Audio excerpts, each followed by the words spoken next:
Мы рады приветствовать всех вас в одном из старейших музеев Дальнего Востока и Сибири, Якутском государственном объединенном музее истории и культуры народов Севера имени Емельяна Ярославского на открытии выставки «Кто вы, палеазиаты?», посвященной культуре палеазиатских народов, верхнеколымских юкагиров-адулов, нижнеколымских юкагиров-адулов, чукчей, коряков, айнов и нивхов.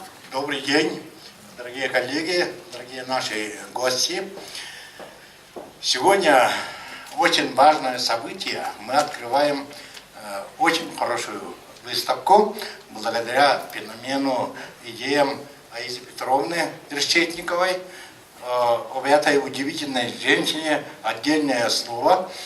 Я скажу, постепенно наша республика становится центром, как бы центром Северо-Восточной Азии. Этому способствует то, что у нас университет стал Северо-Восточным федеральным университетом. Палеазиаты – это древние жители Азии, так и переводится. Я помню, мой научный руководитель Петр Григорьевич Сапронов в очень популярной газете «Неделя» написал научно-популярную статью о карте Российской Федерации на Северо-Востоке. И он там написал об этих народах, откуда они и какой вклад внесли в мировую цивилизацию и так далее, и так далее.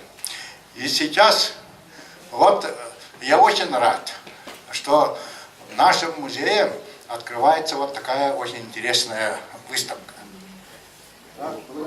Благодарственное письмо коллективу Чукотского автономной области, Чукотского округа, музейного центра наследия Чукотки.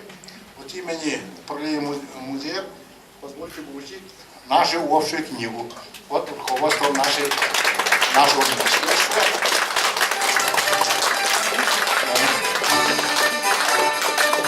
Вот главный посетитель нашего музея вручает вам.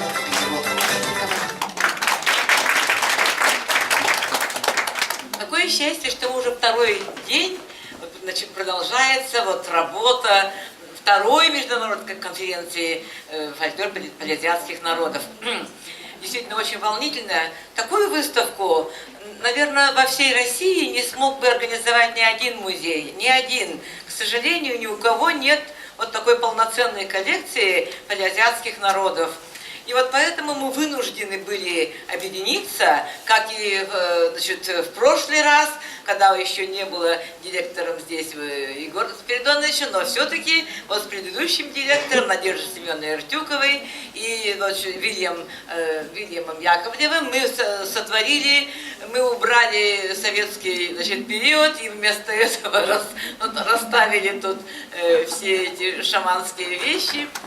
Слово для выступления предоставляется заместителю директора музейного центра наследия Чукотки, кандидату культурологии Ирине Ивановне Романовой.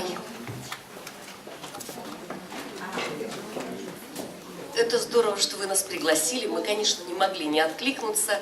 И от лица Чукотки я благодарю всех исследователей. Вот доклады второй день мы слушаем и просто наслаждаемся, насколько действительно подробно, насколько многогранно раскрывается культура палеазиатов. Мы, пожалуй, самый дальний регион, где истинно сохранились самые многочисленные по численности чукчи.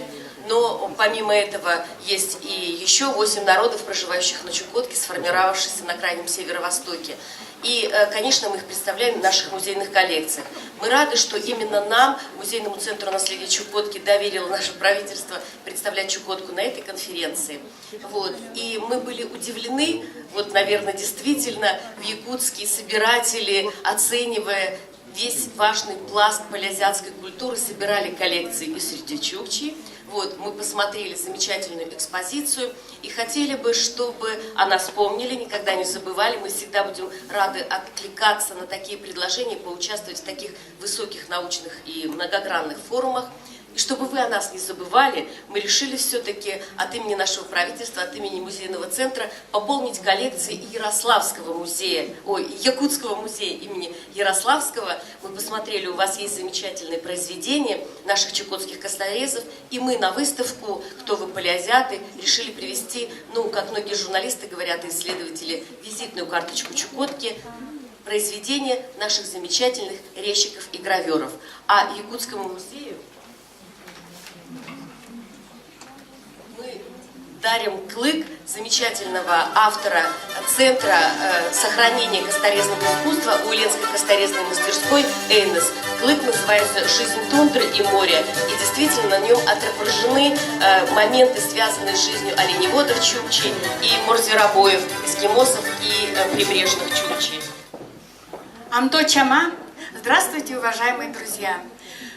Несмотря на то, что у вас на улице очень холодно, мы чувствуем тепло ваших сердец. И это тепло мы увезем в свои регионы. Я в Магаданскую область, девчонки на Чукотку, кто-то на Сахалин, а кто-то на Камчатку. Очень приятно участвовать на такой конференции и принять участие в открывающейся выставке. Но я хочу еще вам немножечко напеть, как педагог дополнительного образования, чему мы учим детей своих, прежде всего, знать свою культуру, а когда не знает ребенок своего родного языка, то, естественно, теряется все, да? Вы со мной согласны? Вот. Сейчас.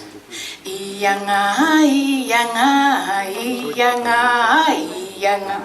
Ияна, ияна, ияна, ияна.